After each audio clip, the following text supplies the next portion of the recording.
Have you ever heard of the tragedy of the Mega Man X collection? I thought not.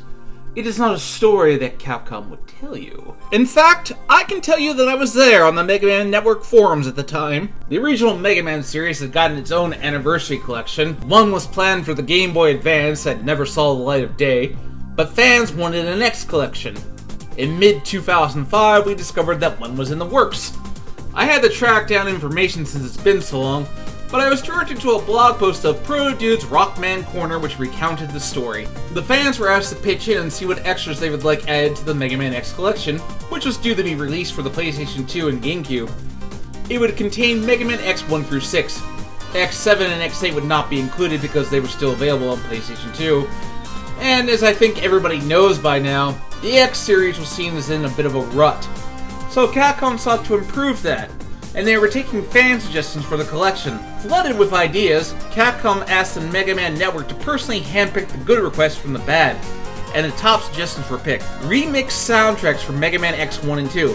Corrected X5 Maverick names, meaning the removal of the Guns N' Roses names.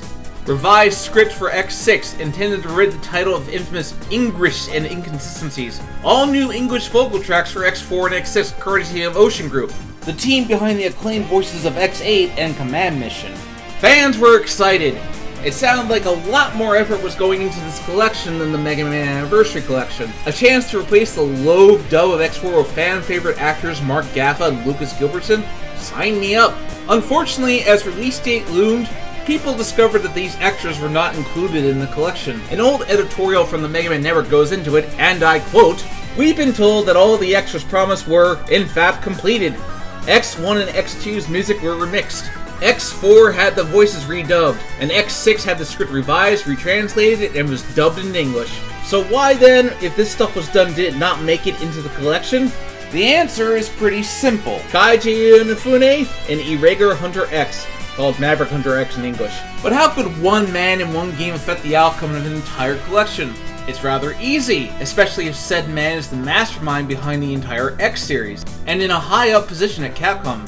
Back in early November, we heard that there were problems with the collection. Inafune was concerned that the collection's extra content for X1 would interfere with what he wanted for a regular Maverick Hunter X. It was inferred that the XC would use the same remix music that appears in MXX. When we spoke with representatives from the X Collection production team, they were able to shed a lot more light on things, and after hearing it all, I have to say I'm a little less disappointed with the Mega Man X Collection than I was, and a bit excited for what might come as well. What we've been told is that Inafune wants to retool the X series up to Mega Man X6. Maverick Hunter X2 is already in the books, as we're told, and Rockman 2, which is Mega Man Powered Up, is in the pre-planning stages. Incidentally, we were told that if the Powered Up ports are successful, they might be remade all the way to Mega Man 8. As for the work we did for the X Collection, the suggestions we took were examined and reviewed by the Capcom Japan staffers, and they have been set aside to be used in consideration as each X series remake is done. The extra features that were done, remixes, dubs, and script revisions, will be used for the North American version, provided circumstances don't force revisions of the revisions already done, such as the case for X4, which, if Maverick Hunter X1 is any indication, will probably get a new script. CPS1 was pretty much told to keep the X Collection as close to the originals as possible, and that's why we received what we did. We got a few explanations on why certain elements of the X Collection remained as they were, or got changed, what have you. Below we've compiled the list of applicable changes we asked about. Mega Man X. Script revised to include Damn in the intro stage. This was done while X1 was being retrofitted and left in there after the remixes were pulled. Mega Man X2. Music was remixed, but then pulled for use in Maverick Hunter X2. Mega Man X4. Original voices were reinserted after the redubs were removed. This leads to the slightly different sound quality of the in-game voices. Mega Man X5. We got no word on whether the names of the Mavericks were at any point actually changed, but our Capcom representative expressed disappointment at the fact that they remained the Guns N' Roses names. When the time rolls around for Maverick Hunter X, we're told they will be changed. Mega Man X6. Forgive me if I'm pronouncing this wrong. Oh, the horror of the Sinzuzan. There's actually an interesting story behind this one. The move, originally mapped to up plus attack while in the air, had been fixed, as evidenced by the got weapon screen telling you to press down plus attack in the air. This was changed for an unknown reason in post-production when one of the programmers mistakenly remapped it to the original button combo. Sigh. We're told that pulling the voices from X6 was an executive decision made by Robert Johnson. He reasoned that if the voices were left in, people would complain. If he took them out, people would complain, so he went with the choice to minimize the Japanese and remove them. Yeah, people were pretty angry at Inafune for this, but he was going to make up for it with the Maverick Hunter X remake. And the classic series was getting remade with the Mega Man Powered Up series. The art style is a little cutesy with this one, but hey, maybe the games will be good. I'm beginning the mission. Sorry to burst your bubble, but I'm the one that's gonna change the world.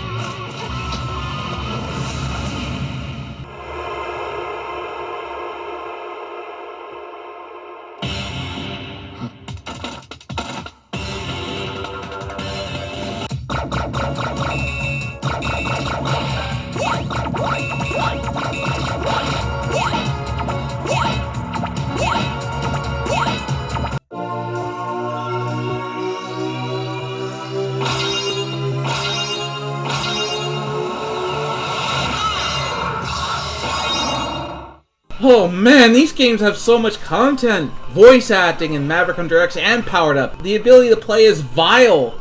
In Mega Man Powered Up, you can play as 4 different versions of Mega Man. There's 2 additional Robot Masters. You can play as all 8 of them, including Roll and Proto Man.